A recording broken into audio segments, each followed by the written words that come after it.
Okay, Vantage family, I am AJ Hazy bringing you the Vantage report for December. And you know what that means. On top of a market update this time, you are going to get my market predictions for 2021. Now, I've been poring over the stats and there are some really exciting numbers to share with you. The stats I'm going to share with you are the last 2 months, so October and November, as compared to the same time last year, starting with sales numbers. We've had the busiest fall on record with over 700 sales per month happening. If you compare that to same time last year, that's roughly twice the pace that we had in 2019. Now, as a consequence, listings are very low. We're down to only 1,400 active listings, which is compared to a typical 2,000 or so this time of year is a very tight inventory, which is causing upward pressure on price because it is a tight seller's market. Check this out. This time last year, we had a sell-through rate of 40%, meaning that over 2 months, the sales added up to roughly 40% of the active listing number. Contrast that to this year, and this is the first time I've ever seen a 2-month sell-through rate over 100%, as we just came in at 101. Put another way, we have currently about 2 months worth of active inventory. This is the lowest rate of inventory we've had in 10 years. I checked the data and I'm not sure how this isn't a headline yet. It probably will be after this goes out. Now, the single family market is the major driver. As people are fortifying, they're looking for more square footage and more properties. As I reported before, houses are up 86% in terms of activity, and the average home is selling 10% larger, which is about 150 square feet, which just happens to be the size of a badly needed home office or a home gym. Now, because single family homes are taking center stage, the average transaction value is up nearly $100,000 from this time last year. The overall sales volume for the past 2 months was nearly $1 billion. This is unprecedented for our market. Compared to last year, that was in the 470 million range. Now, that is a lot of proceeds that find their way back into the local economy because dozens of ancillary businesses benefit either directly or indirectly from a home sale. We're talking about service providers, contractors, local retailers, you name it. So this is good news. Now, if you're a buyer, you may not be hearing this as good news.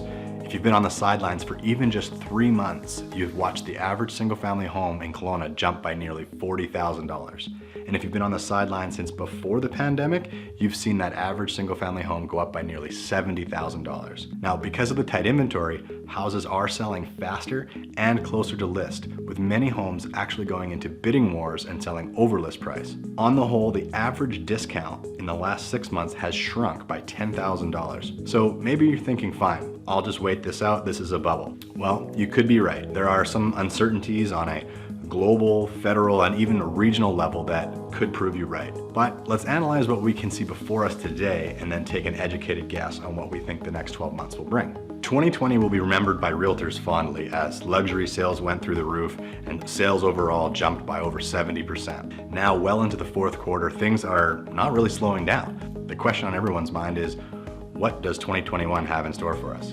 Now, I was fairly bearish on the post-COVID market 6 months ago. I expected to see demand just fall off a cliff once the bottleneck of buyers that were displaced from the early spring market because of lockdown had done their thing. But the market proved me wrong because what I hadn't predicted was the behavioral shift brought on by COVID-19. Suddenly, workers from everywhere became untethered from their offices, which caused many people to rethink where they called home.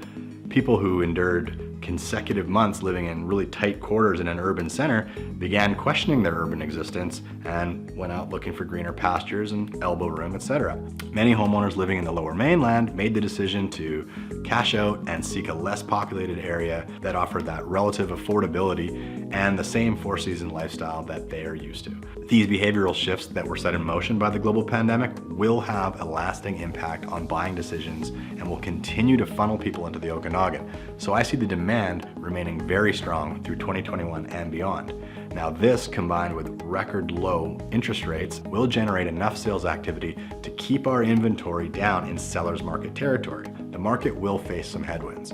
As single-family homes have had the largest price jump, the entry-level property has actually been pushed out of reach for many. This, combined with strict lending environments, will keep many homeowners or would-be homeowners on the sidelines in 2021. The other challenge we face is the small business economy that is a little battered and bruised after consecutive lockdowns and social distancing protocols put into effect. The impact on our local job market is still unknown, but this is likely to play out in 2021. So on that note, do support local and let's keep our local businesses afloat. Nothing nothing could be more important to our local community than that. Now, this brings us to the potential foreclosure issue that many people are talking about. Roughly 3.7 million borrowers in Canada are still in government or private sector forbearance programs. That's about 7% of all active mortgages. Barring further government support, which I believe we will get, experts there predict serious delinquencies could be on the horizon. But I doubt we'll see many foreclosures because people have gained so much equity in their properties that they're more likely to just list their property and sell it in the 1 year they have between being delinquent and getting foreclosed upon. So they would just cash out and take the money. They wouldn't go through the whole foreclosure process. So in conclusion, my prediction for 2021 is a very robust year in real estate with some excellent growth opportunities in the higher end single family homes, recreational property, and agricultural land. And all of these are just new trends brought out by the pandemic. A very strong rental market with low vacancies will keep upward pressure on rent and keep investors cash flow positive through 2021, which leaves us with prices. I believe we can expect another year with healthy single-digit appreciation. So there you have it. There's the forecast for 2021. Cautiously optimistic about where things are going.